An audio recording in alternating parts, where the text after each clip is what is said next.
The Florida Wildflower Foundation is a nonprofit organization whose mission is to protect, connect, and expand native wildflower habitat throughout Florida. We do this through education, research, planting, and conservation programs.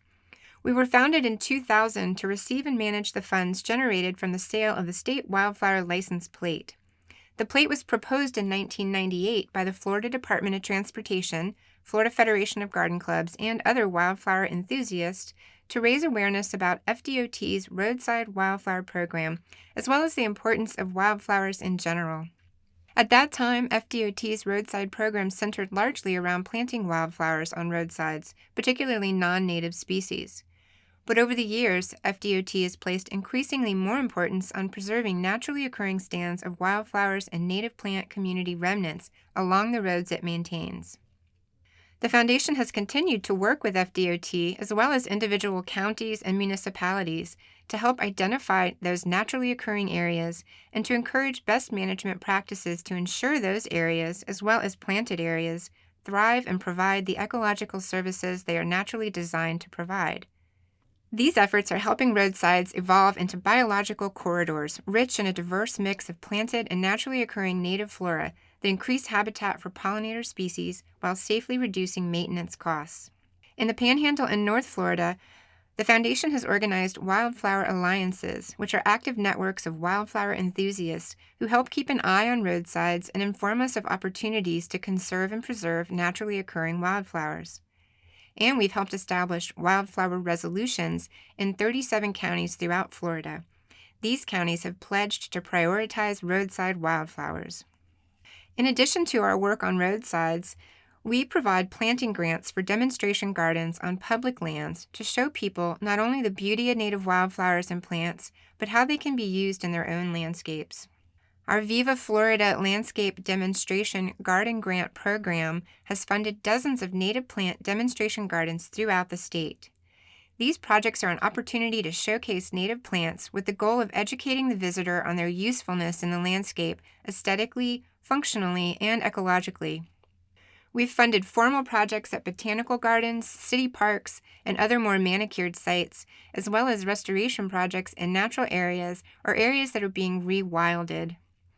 In addition to the plants, these projects must include educational components like signs, brochures, and programming, so visitors will also learn how the plant interacts with pollinators and how they can use the plants at home.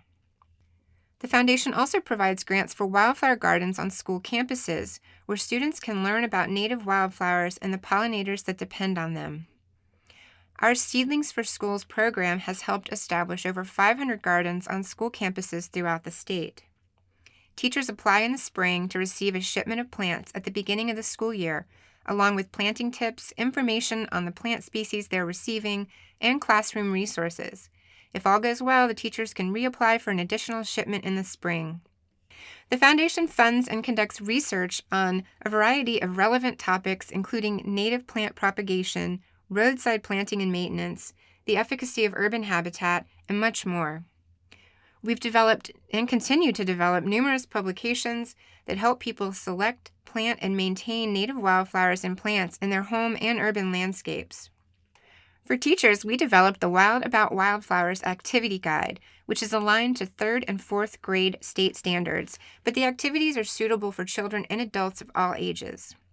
The guide provides lessons in botany, pollinator interactions, plant adaptations, ethnobotany, and much more.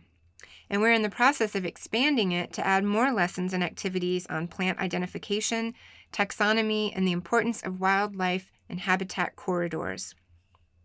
We offer free monthly webinars on topics like aquatic butterfly gardening, native alternatives for common invasive landscape plants, edible natives, and other native plant and wildlife-related topics.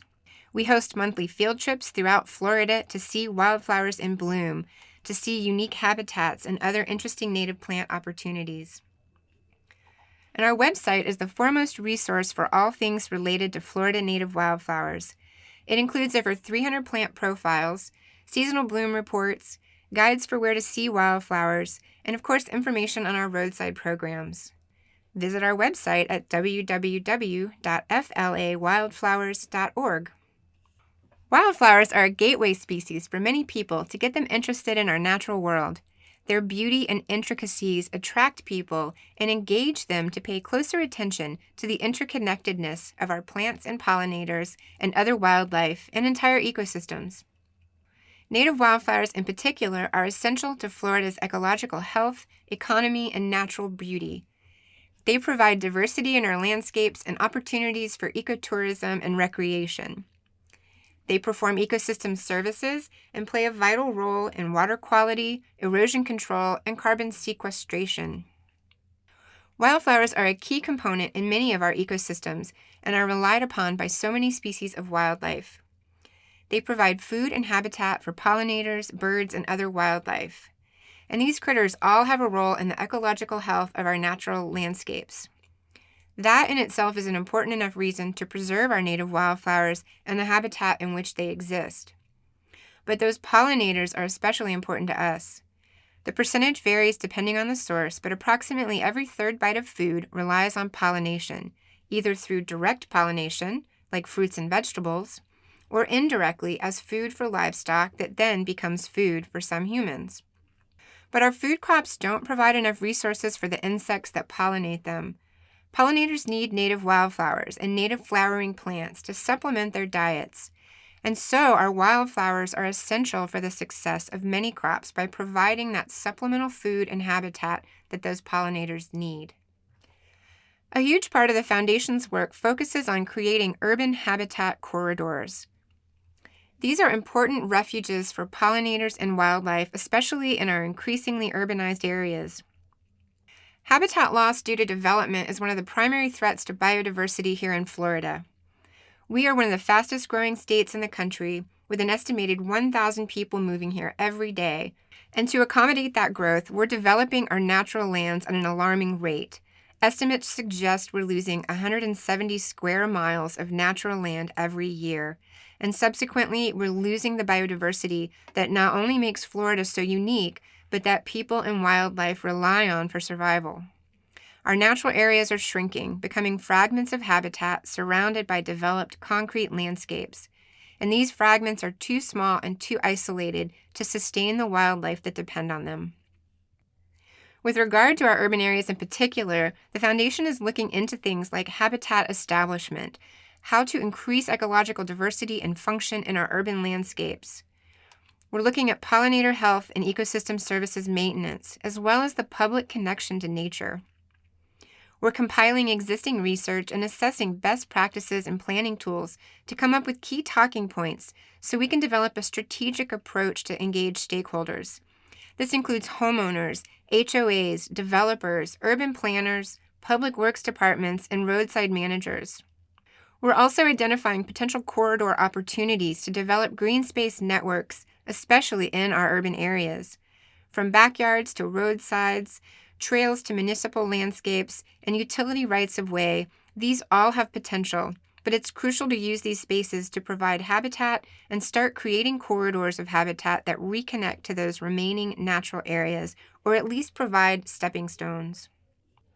Roadsides present an incredible opportunity for preserving and creating habitat. The open, sunny, disturbed sites provide the perfect conditions for many wildflower species to thrive. Even roadside ditches, which again are open and sunny but wet, are good conditions for aquatic wildflowers to grow. Roadsides can be literal habitat corridors that can provide long stretches of resources for bees, butterflies, birds, and other wildlife. With the amount of development we are seeing here in Florida, these pollinator pathways are becoming increasingly important. Roadsides, since they are long stretches or corridors in themselves, can connect those shrinking natural areas with viable habitat. They provide resources and respite for wildlife as they move between our larger natural areas. And research shows that habitat along roadsides can actually help keep pollinators off the roadways.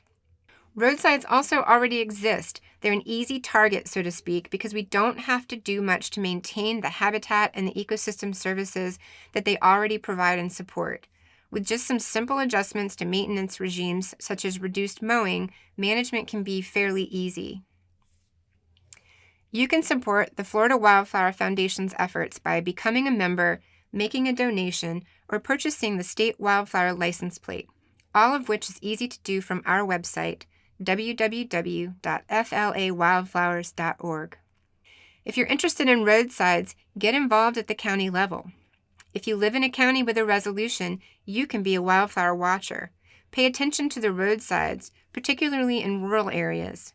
If you see roadsides in your county where wildflowers thrive, notify your county representatives, your local roadside maintenance department, or if you're in the Panhandle or North Florida, you can notify us to ensure the maintenance regimen is appropriate.